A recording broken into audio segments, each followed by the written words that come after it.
News point लेकर हाजिर हूं मैं राजीव। दोस्तों, महाराष्ट्र और झारखंड चुनाव में किसकी बनेगी सरकार, इस सवाल का जवाब आज सामने आ गया है। आप लोग सुबह से देख रहे हैं, दोनों जगह सत्ता में कोई बदलाव नहीं हुआ है और न ही चुनाव के तरीकों और जीतने के लिए हथियाए जा रहे हथकंडों में कोई बदलाव आया है। देखिए, न सत्ता में बदलाव आया क्योंकि झारखंड में जिसकी सरकार थी उसी की सरकार है, यानी आप बिल्कुल ठीक समझ रहे हैं कि मैं बात बीजेपी की चालाकियों की कर रहा हूं। झारखंड में झारखंड मुक्ति मोर्चा और कांग्रेस वाले गठबंधन को जीत हासिल हुई है। इंडिया गठबंधन के फिर से सत्ता में आने का रास्ता साफ हुआ है झारखंड में, और बीजेपी इसी बात के बूते यह साबित करने में लगी है कि वो बिल्कुल निष्पक्ष तरीके से, ट्रांसपेरेंट तरीके से चुनाव होने देती है। लेकिन इस बात को थोड़ा बारीकी से खोलें और समझें तो बात यहां और क्लियर होती है कि झारखंड की आड़ में बीजेपी ने महाराष्ट्र में अपना खेल करने में कामयाबी हासिल की और इस बार महायुति को यानी एनडीए को भारी बहुमत मिल गया है। बीजेपी का स्ट्राइक रेट 90% चला गया है। 149 सीटों पर, 148 149 सीटों पर बीजेपी चुनाव लड़ती है और 133 सीटें लेकर आती है। 131 अभी आप स्क्रीन पे देख रहे हैं, इतनी सीटें बीजेपी के खाते में जाती हुई, इसमें से कई सीटें बीजेपी जीत चुकी है और कभी 131 कभी 133 ये चल रहा है। एकनाथ शिंदे, देवेंद्र फडणवीस और अजीत पवार वाली सरकार के फिर से बनने का रास्ता अब साफ हो गया है। अब इसमें कौन मुख्यमंत्री बनता है और कौन नहीं बनता है यह तो खैर बाद में तय हो जाएगा, लेकिन महाराष्ट्र जिन वजहों से जीतना बीजेपी के लिए बेहद जरूरी था उसमें अब कोई रुकावट नहीं है। अक्टूबर में जब हरियाणा और जम्मू कश्मीर में चुनाव हुए थे, आप याद कीजिए, तब भी एनडीए और इंडिया के बीच कड़ा मुकाबला था और मुकाबला 1-1 पर छूटा था, यानी जम्मू कश्मीर इंडिया के खाते में गया था और हरियाणा बीजेपी के खाते में। इस बार भी नतीजे वैसे ही रहे हैं, लेकिन अब बीजेपी की चालाकी साफ दिखाई देने लगी है। जिस तरह हरियाणा में अचानक वोट प्रतिशत बढ़ गया और बीजेपी को जीत मिल गई, इस बार महाराष्ट्र में भी शायद वैसा ही खेल किया गया है।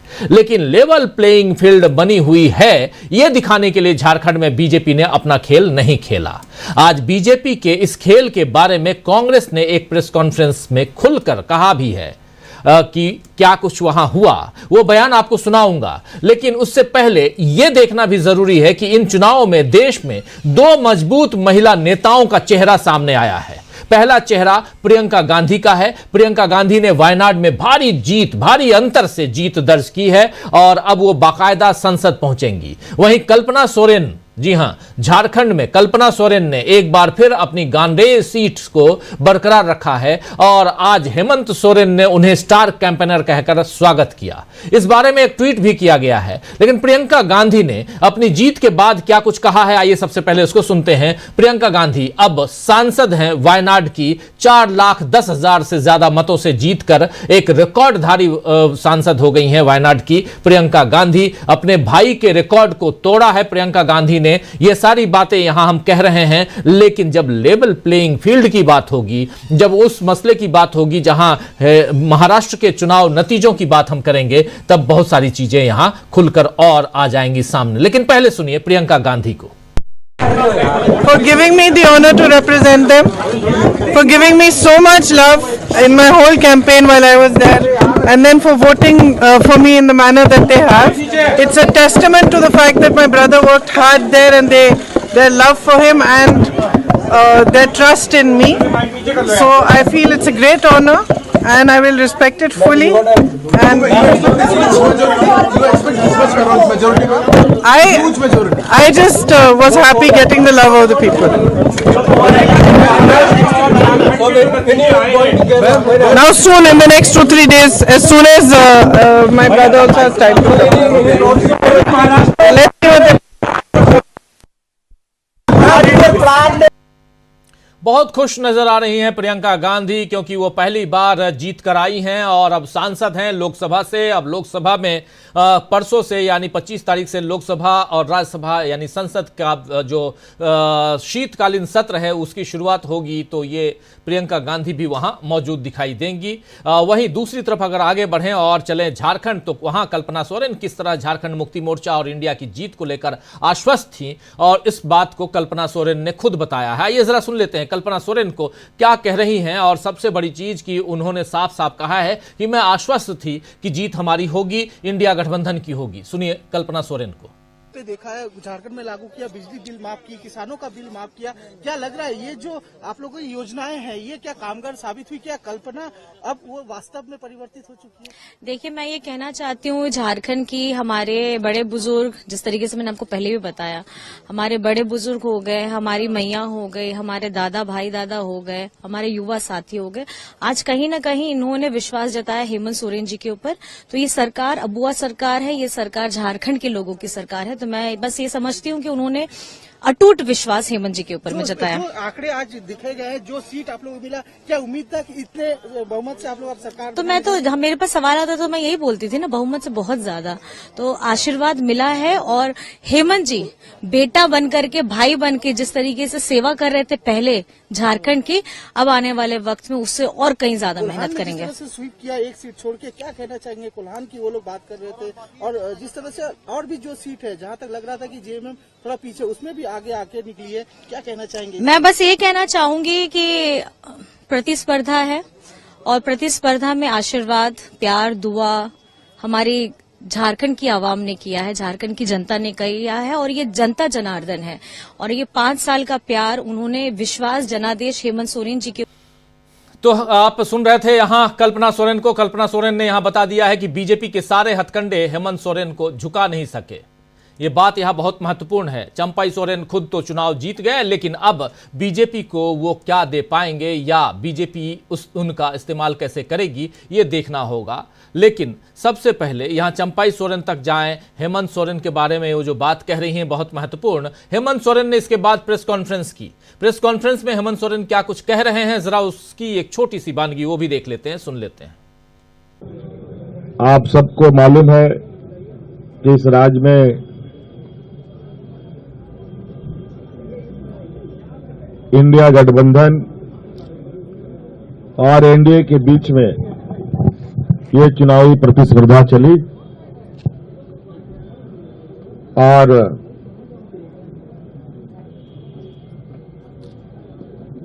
इंडिया गठबंधन का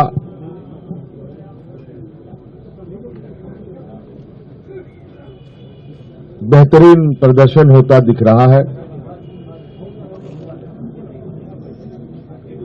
और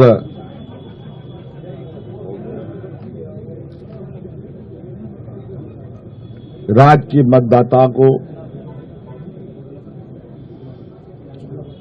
इस राज्य के आधी आबादी को, नौजवानों को, महिलाओं को, पुरुषों को, किसानों को, मजदूरों को, सभी जाति धर्म के लोगों ने जो मतों का उपयोग किया है, इसके लिए मैं उनको बहुत बहुत धन्यवाद और आभार प्रकट करता हूं।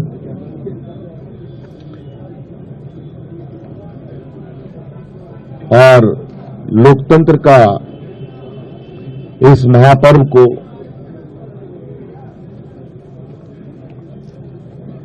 बहुत ही उत्साहपूर्वक लोगों ने मनाया।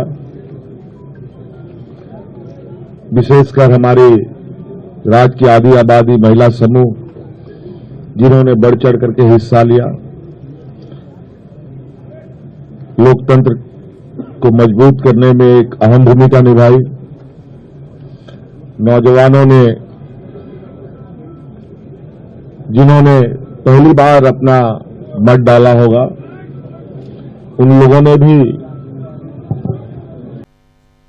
तो आप सुन रहे थे यहां हेमंत सोरेन को साफ साफ अपनी बात रखते हुए और सबका यहां, चाहे नौजवान हो, चाहे किसान हो, चाहे महिला हो, सबकी बात यहां रखते हुए, सबकी बात यहां सबको धन्यवाद ज्ञापित करते हुए और इंडिया गठबंधन की जीत की बात यहां कह रहे थे। और हेमंत सोरेन, एक बहुत बड़ी जीत हेमंत सोरेन को, झारखंड मुक्ति मोर्चा को, इंडिया गठबंधन को, कांग्रेस पार्टी और आरजेडी और सीपीआई-एमएल सबको यहां झारखंड में एक बहुत बड़ी जीत मिली है। बहुत बड़ी जीत ये कह सकते हैं, क्योंकि सीटें 57 सीट्स पर यहां इंडिया गठबंधन और एनडीए जहां घुसपैठिए और नफरत की बातें की जा रही थी वो और बीजेपी खासकर वो यहां पस्त होते हुए परास्त होते हुए दिखाई दी। लेकिन दूसरी तरफ जब यहां बीजेपी और लेवल प्लेइंग फील्ड की बात हो रही है तो एक तरफ झारखंड में कांग्रेस पार्टी को और इंडिया गठबंधन को, झारखंड मुक्ति मोर्चा को जीत मिलती है, लेकिन महाराष्ट्र में जीत नहीं मिलती। एक तरफ जहां इंडिया गठबंधन को जम्मू कश्मीर में जीत मिलती है तो दूसरी तरफ हरियाणा में जीत नहीं मिलती। ये तमाम बातें और इन सब के बीच आज जब पवन खेड़ा और जयराम रमेश कांग्रेस पार्टी की तरफ से प्रेस कॉन्फ्रेंस करने आए तो उन्होंने बहुत सारी बातों को, इन दोनों ने बहुत सारी बातों को खुलकर रखा है। और पहली दफा ऐसा दिखाई दिया इस प्रेस कॉन्फ्रेंस में कि इन दोनों नेताओं ने उस पॉइंट को, उस मुद्दे को यहां जनता के बीच रखा है जिन मुद्दों पर जनता बार बार और हम जैसे पत्रकार और हमारे जैसे प्लेटफॉर्म लगातार चर्चा करते रहे हैं। आइए जरा उसी की एक छोटी सी वानगी सुनते हैं, पवन खेड़ा की जुबानी सुनिए। महाराष्ट्र में जो पैटर्न पिछले कुछ सालों से हमें देखने को मिल रहा है वो पैटर्न फिर से वहां भी दोहराया गया। आपको मैं एक आंकड़ा देता हूं, चौंकाने वाला आंकड़ा है। जिस महाराष्ट्र में लोकसभा इलेक्शन, जो कि मोदी जी के नाम पर लड़ा जाने वाला इलेक्शन था, उस महाराष्ट्र ने बीजेपी को हराया था। वो इलेक्शन मतलब मोदी जी को प्रधानमंत्री नहीं बनने देना चाहता था वो राज्य। वही राज्य उसी बीजेपी को 4 महीने 5 महीने के भीतर 148 सीटों में से 132 सीटें दे देता है। ये स्ट्राइक रेट आपको कुछ समझ में आ रहा है? कैसी स्ट्राइक रेट है? या तो यह मान लिया जाए कि महाराष्ट्र मोदी जी के खिलाफ है, माइनस मोदी जी बीजेपी के साथ है। क्या ये मानेंगे? हरियाणा में भी यही पैटर्न था। जिस हरियाणा ने लोकसभा में मोदी जी को हराया वो हरियाणा बीजेपी में विधानसभा में जिता देता है बीजेपी को। तो क्या मोदी जी के खिलाफ एक माहौल था इन राज्यों में, या बनता जा रहा है हर राज्य में? यह बात आपको कहीं टीवी पे चर्चाओं में नहीं सुनाई देगी, लेकिन एक कॉमन सेंस की बात है कि 4 महीने पहले मोदी जी के नाम वाला इलेक्शन बीजेपी हारती है, 4 महीने बाद मोदी जी का इलेक्शन नहीं है, राज्य सरकार का इलेक्शन है, बीजेपी की स्ट्राइक रेट 148 में से 132। यह स्ट्राइक रेट संभव है क्या? अगर यह स्ट्राइक रेट संभव है तो क्या मोदी जी के लिए चिंता का विषय नहीं है कि उनके नाम के चुनाव अब वो हारनी शुरू हो गई पार्टी उनकी? यह सोचने की बात है। खैर, यह उनके लिए है चिंता का विषय। हमारी चिंता का विषय है लोकतंत्र, हमारी चिंता का विषय है चुनावी पारदर्शिता, हमारी चिंता का विषय है कि क्या इतने साल इस तरह से पिछले दरवाजे से सरकार बनाई, सरकार बनाने के बाद एंटी इनकम्बेंसी का रिवर्स हो सकता है क्या बीजेपी के लिए? 148 में से 132 सीटें ले जा सकती है क्या बीजेपी? तो लोकसभा में क्या हो गया था? हमने लगातार शिकायतें करी बीजेपी की एक महिला नेत्री के घर से चुनाव आयोग की वेबसाइट में घुसकर नाम काटे जाने की शिकायत जयराम रमेश जी ने की थी, महाअघाड़ी के सारे नेताओं ने की थी। जवाब नहीं मिला चुनाव आयोग से। इस तरह से क्या हमारा चुनाव, आप लोग कह सकते हैं और कह भी रहे हैं, सोशल मीडिया पर भी कह रहे हैं, मीडिया पर भी कह रहे हैं, अरे साहब झारखंड जीत गए तब तो नहीं बोलते कि चुनावी प्रक्रिया में गड़बड़ है। साहब, झारखंड, जम्मू कश्मीर, बाई इलेक्शंस, जो असेंबलीज जिनके मैंने नाम लिए, उनको जिताकर वहां लेवल प्लेइंग फील्ड देकर हमें जीतने दिया जाए, ये इस उम्मीद के साथ कि उसके बाद हमारा मुंह महाराष्ट्र में बंद हो जाएगा, माफ कीजिएगा, मुंह बंद नहीं होगा। जहां भारतीय जनता पार्टी को भारी लाभ लेना होता है वो सारे दांव पेच वहीं खेले जाते हैं, बाकी जगह लेवल प्लेइंग फील्ड चलने दी जाए। जहां लेवल प्लेइंग फील्ड होती है वहां के नतीजे आपके सामने हैं। तो सुन रहे थे आप पवन खेड़ा बिल्कुल साफ साफ खुले शब्दों में यहां अपनी बात रख रहे थे, लेवल प्लेइंग फील्ड की बात कर रहे थे। और आप अगर ये सोचेंगे कि झारखंड जिता कर और महाराष्ट्र पे हम चुप्पी साध लें तो ये संभव नहीं है। ऐसे ही उधर जम्मू कश्मीर में भी हुआ था और उसके बाद हरियाणा हम हार गए। ये कहानी दोस्तों अगर देखा जाए तो लंबी है।